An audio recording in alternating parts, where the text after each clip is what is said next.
In this video, we're going to take you through the features and the operation of the EasyTemp remote food thermometer with dual probe. So as you can see inside, this is all contained in plastic. So we'll take this out. So in the box we have the transmitting unit, the receiving unit, we have two of our probes. As you can see, we have the instructions of the manual for the food thermometer. So it's also a quick, handy reference guide. So as you can see, they have a pretty bold design with the orange colour, so you don't lose the transmitter or the receiver. They also have a rubber casing which will help you grip them when your hands are greasy, so when you have a sneaky taste test on the barbecue. They'd be pretty good at helping protect the units too if you happen to say drop one on their corner.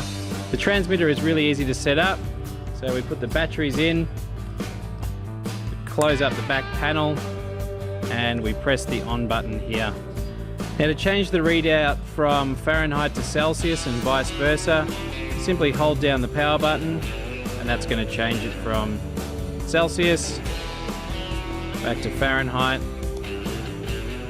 and back again. So to turn off the transmitter, so when you finish using it, you want to save your battery, all you do is you just press the off button once, that red light's going to flash, and then that's all turned off. You can use the transmitter with one or two probes at once. So it's up to you whether you want to measure one or two temperatures. So quite simply, you get the thermometer probe, plug that one in, and if you want to use the other one, do the same, plug that one in, and away we go. Now the probe should never be fully submersed in water or any other liquid. So when cleaning it, all you do is you pinch the end just softly here so that you're holding that in place. And then you'll just get a damp cloth and just wipe along the probe, and also the same for the cable as well. So just hold it gently there, and then we just run a damp cloth just along the cable. So it's also the same for your more expensive thermometers and your probes here.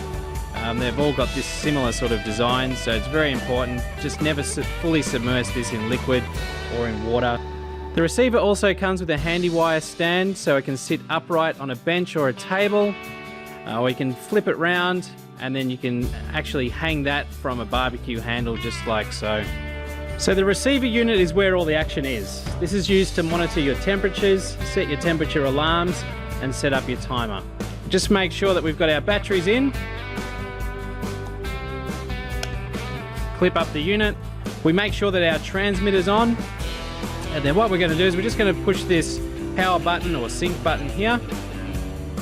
Now if you are having problems getting these temperatures to read, so if you've just got those 6 dashes that we saw at the start, if you just hold down the sync button, those lines will start to flash. When it's found the transmitting unit, you'll find that the temperatures pop back up. Now if you ever lose the signal, try syncing the units again, or by moving the units closer together. Now these particular units have about a 30-meter range of sight, so it really does depend on your setup. If you've got walls or you've got other things in the way, you might lose a little bit of that range. Now on the back of the receiver, we also have the belt clip, so you can hook that over your belt, or if you want to make it into a stand, open it up, flick down that little piece of wire, and then that's going to sit there on your barbecue or on your table or wherever you need to monitor it. Alright, so let's get on to how to use this thing. Let's start at the top and work our way down. So pressing the barbecue button brings up our maximum barbecue or probe 2 temperature. So this can be set from 60 degrees Celsius to 300 degrees Celsius, with the default being 80 degrees Celsius.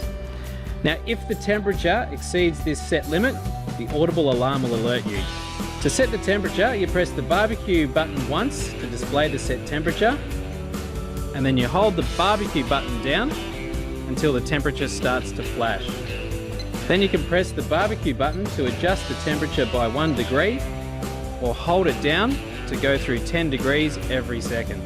Now once you're at the desired temperature, you just press the mode button to lock that temperature in. Now to set the minimum temperature alarm for the barbecue, you press the low button once, and that brings up our low temperature, and to set that, we hold it down again until it starts to flash. If you press the low button once, it just continues to go up by 1 degree, or again, if you hold it down, it'll cycle through those temperatures at 10 degrees per second. Now, once you've gotten to the temperature, the low temperature that you would like, then all you do is you press the mode button, and that's going to lock in that low temperature. Now, once you've set your alarms, it's very important that you press the alarm button to make sure that the alarms are set, and away we go. So we've got the barbecue temperature set at a minimum of 26. So we're going to see if we can pull the probe down and make this alarm go off. Okay, so that alarm's going off now. To simply turn it off, we just press the alarm button. So if we press the food button at the top here, that's going to bring up our maximum temperature for our food. So again, if we want to adjust that, we bring it up, we hold it down until it starts to flash, and then we can go up 1 degree per button push, or if we hold it down, it'll cycle through those temperatures 10 degrees every second. Well, once we set the maximum temperature to where we want it, we just press the mode button, and that's going to lock it in. So pressing the mode button itself turns on the light for 5 seconds. So this is good for when you're cooking in the later hours of the day, or you just want to check during the night if you're doing an overnight cook. That will display for 5 seconds.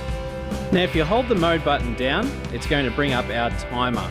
Now, to adjust the hours of the timer, we just press the barbecue button. To adjust the minutes of the timer, we press the low button.